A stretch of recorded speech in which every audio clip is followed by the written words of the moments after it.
How to fix Viber notifications on Android phone. Hello guys, in today's video I'm gonna show you how to fix Viber notifications on Android phone. First open Viber and then click these 3 points here, and now click settings,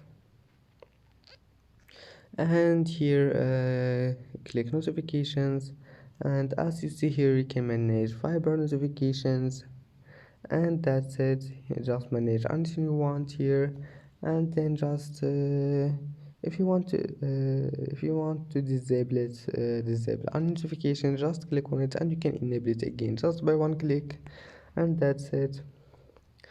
And if that doesn't fix your problem, just go to settings and then apps and apps again, and find here Viber and click on it, and go to notifications, and here you can manage Viber notifications also, and that's it. Don't forget like, and see you in the next video.